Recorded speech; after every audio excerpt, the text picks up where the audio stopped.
Hi, this is the workshop playthrough. If you've been to my old time ukulele party workshop, you'll have the sheets, and this is just so you can hear what the various bits of the song sound like. So if you haven't been to that workshop, come to it.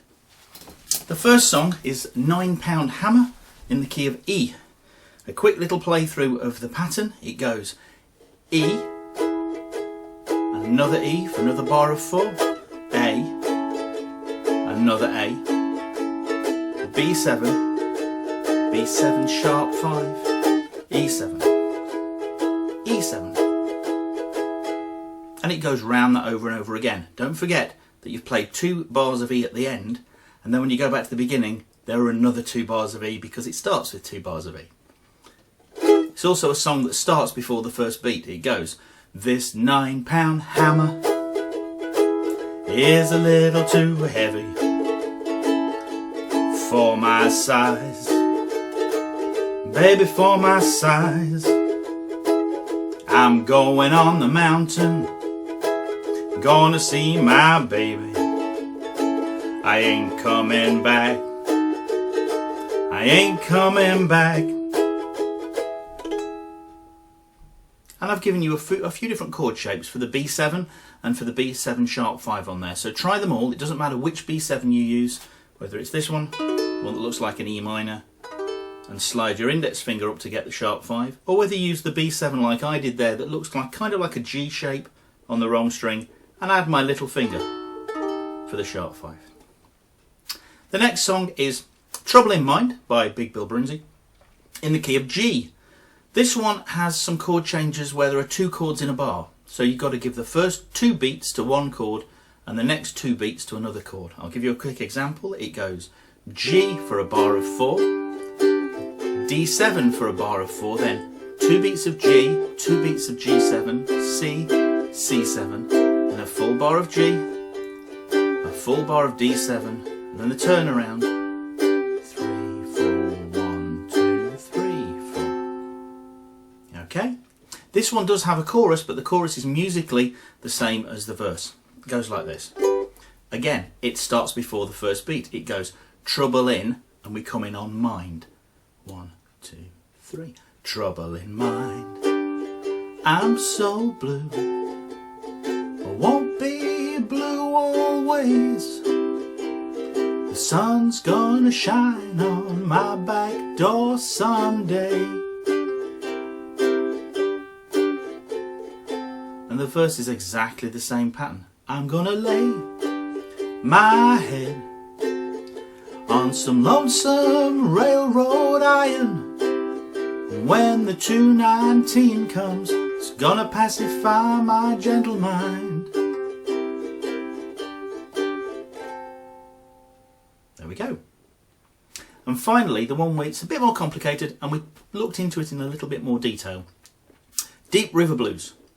First of all, you'll notice that this one has 16 bars instead of 8 bars, although the first 4 bars, if you divide it in half, so it's 2 8-bar patterns, the first 4 bars of each of the 2 8-bar patterns is the same. In other words, the first and third lines, A diminished 7, A, D7. Then there's another line, and then you get that line again, A diminished 7, A, D7. So really, it's an 8-bar pattern with a slightly different ending every other time, rather than the full 16 bars. It goes like this. A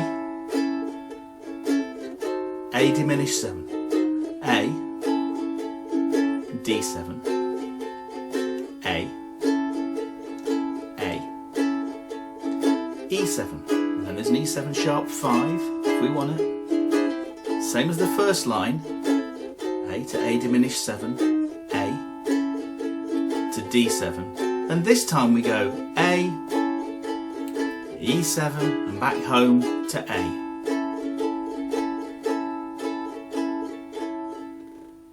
And every verse is exactly the same. It's not in my key.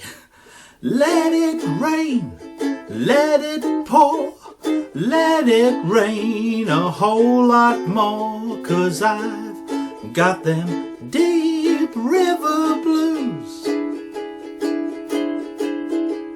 Let the waves sweep along, let that wind drive right on, 'cause I've got them deep river blues.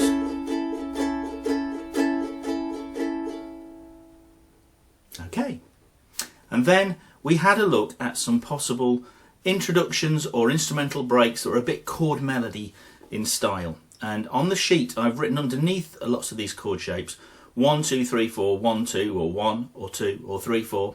All it means is you keep counting 1, 2, 3, 4, and when you see a shape that doesn't have the whole 1, 2, 3, 4 under it, might just have a 1 under it, you play it on the 1. And the next one might have a 2 under it, you play it on the 2. And the next one might have a 3, 4 under it, which means it lasts with the 3 and the 4.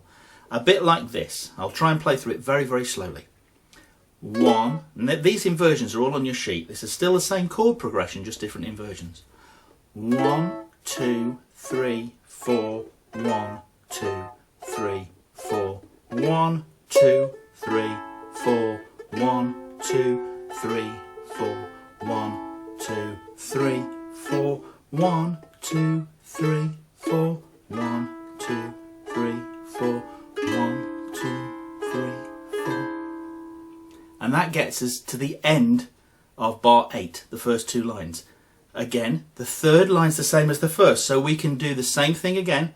1, 2, 3, 4, 1, 2, 3, 4, 1, 2, 3, 4, 1, 2, 3, 4. But now we have to come up with something different because the chord progression is different. So you can use your imagination here, but you might just want to go A, E7, put that sharp 5 in, take it off again, and go back to A. So I've got them deep river blue. And you can use all of that, all bits of it, to create an introduction or an instrumental break, however you want to do it. So I hope you're enjoying playing those songs still if you've been to the workshop. If you haven't, it's a great fun workshop to come and do. So when you see me about doing it, come and find it and do it. And I'll see you soon. Bye.